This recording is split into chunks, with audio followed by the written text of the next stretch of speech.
Meskipun mereka telah berbentrok dengan Taiksu berkali-kali sebelumnya, itu hanya sebagian kecil dari kekuatan mereka. Ini adalah perang yang sesungguhnya. Menurut informasi yang telah mereka kumpulkan tentang Taiksu, Senshi mungkin memiliki peluang untuk menang jika mereka meremehkan lawan mereka. Xiao Yan bertanya, selain mengulur waktu, permaisuri pasti memiliki kekhawatiran lain tentang menghindari pertempuran. Ini tidak sesederhana kelihatannya, sulit untuk dinilai, atau lebih tepatnya, mustahil untuk dinilai. Terlalu banyak variabel. Taiksu memiliki Void Lord yang bertanggung jawab, yang kekuatannya tidak diketahui, dan Sengsu kekurangan ahli tertinggi. Mei Ling menggelengkan kepalanya. Dia tidak memiliki kepercayaan mutlak pada Senshi, tetapi lebih memilih untuk menghadapi masalah ini secara langsung. Apakah Senshi memiliki ahli di tingkat ke-6 alam pendakian surgawi? Xiao Yan tahu pertanyaannya mungkin berlebihan, tetapi dia tetap ingin memastikan. Ahli tingkat 6 sangat langka, tetapi keberadaan mereka diketahui. Adapun tingkat ke-7 alam tanpa surga, dia belum pernah mendengar tentang Void Lord, meskipun ada rumor bahwa dia adalah ahli alam tanpa surga tingkat 7. Dia tidak tahu apakah itu benar atau tidak. Mei Ling menjawab, aku belum pernah mendengar ada yang seperti itu di Senshi. Di alam iblis abadi kuno, ada Ye Beijing, di alam ilahi 9 langit, ada Hua Ken. Kekuatan mereka tidak diragukan lagi, mereka pasti bukan hanya di tingkat ke-6, tetapi hanya menekan kekuatan mereka untuk sementara waktu. Apakah ada makhluk seperti itu di antara alam ilahi? Meskipun musuh kuat, sekarang tidak ada jalan keluar, dan tidak perlu terlalu khawatir. Bahkan jika penguasa Void benar-benar berada di tingkat ke-7, dia tidak mungkin bisa melawan seluruh dunia sendirian.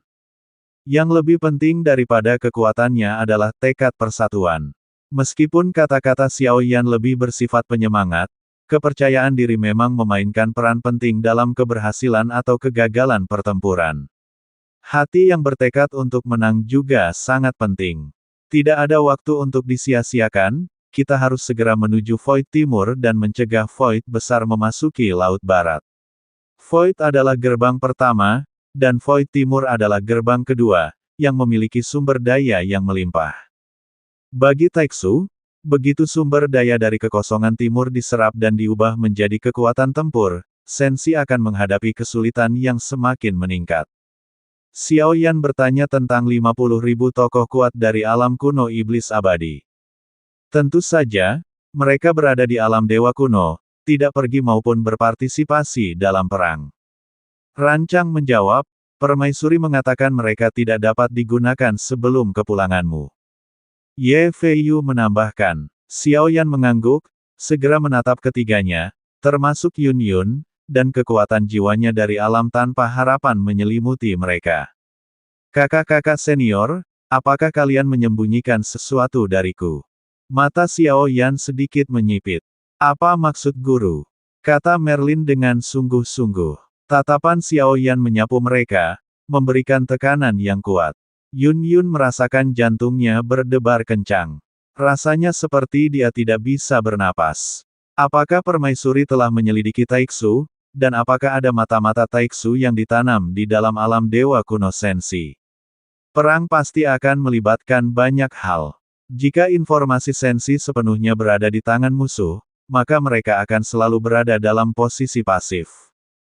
Dan situasinya akan semakin tidak menguntungkan. Permaisuri telah melakukan penyelidikan dan memang menemukan beberapa individu yang mencurigakan, tetapi mereka semua telah diusir dari alam dewa kuno. Mei Ling bertanya, haruskah kita melakukan penyelidikan skala besar? Rancang bertanya, tidak menyelidiki hanya akan memperingatkan musuh. Yang perlu kita lakukan sekarang adalah mengirim mata-mata untuk mengumpulkan informasi tentang Void. Jika kita dapat mengetahui langkah selanjutnya terlebih dahulu, kita dapat merencanakan dengan efektif. Xiao Yan menggelengkan kepalanya dan berkata, aku tidak khawatir tentang ini. Aku akan segera pergi ke Void Timur. Kakak Mei Ling, kakak Rancang, dan kakak Ye Fei, kalian harus tetap dekat dengan alam dewa kuno. 50.000 makhluk kuat dari alam iblis abadi kuno juga tidak boleh pergi. Awasi Void Utara dan Void Selatan dengan cermat. Aku khawatir serangan mereka ke Void Timur hanyalah tipuan. Xiao Yan merasa bahwa itu tidak akan semudah itu.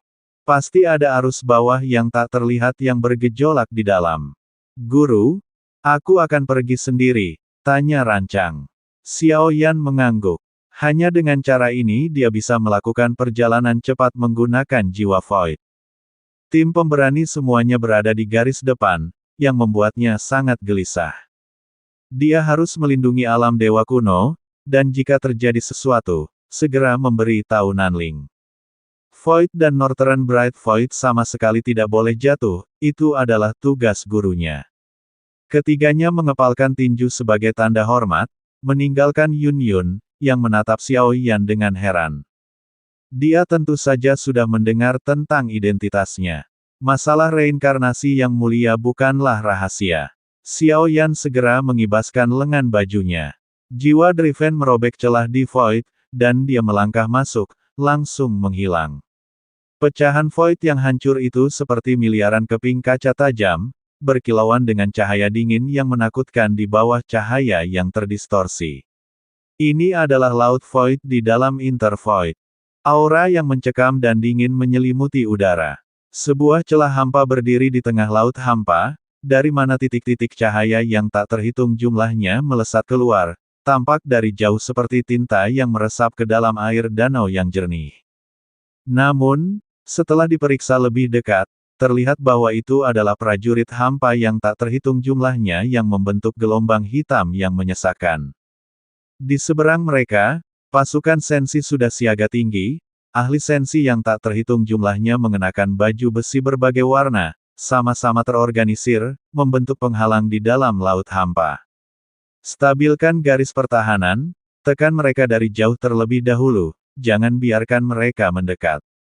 Sebuah suara menggelegar bergema. Suara itu milik Sen Kijun, wajahnya sedikit pucat, luka-lukanya belum sepenuhnya sembuh. Tetapi dia tidak punya pilihan selain memimpin garis depan, pedang terbang yang tak terhitung jumlahnya dan kilatan cahaya dingin berhamburan keluar, pancaran cahayanya yang cemerlang berkedip liar di dalam laut hampa. Prajurit Taiksu yang tak terhitung jumlahnya, seperti ngengat yang tertarik pada api, tidak takut akan kematian dan rasa sakit. Yang pertama tewas seketika, sementara yang kedua tidak menunjukkan tanda-tanda mundur, tanpa henti. Menggunakan daging dan darah mereka untuk menahan serangan sensi hingga mereka menerobos pertahanan dan terjun ke dalam pertempuran sengit di barisan sensi. Taiksu adalah penyerang, sensi adalah pembela, yang pertama menderita kerugian yang jauh lebih besar. Namun, sensi telah mempersiapkan diri sebelumnya, sehingga banyak korban adalah prajurit Taiksu. Lautan hampa dipenuhi kabut darah dan potongan daging yang beterbangan, dan di antara sosok-sosok sensi yang tak terhitung jumlahnya, beberapa berdiri teguh. Tatapan mereka bersatu, secara khusus menargetkan mereka yang menerobos pertahanan, mengendalikan dan membunuh mereka dengan kecepatan kilat. Satu sosok menyerbu lurus ke depan. Di satu sisi, sosok-sosok yang sangat cepat bergerak dalam koordinasi sempurna. Dalam pertempuran kacau ini, mereka benar-benar mencapai prestasi menggunakan kekuatan minimal untuk mengatasi kekuatan besar. Sosok berlumuran darah, mata menyala dengan niat bertempur yang luar biasa, muncul.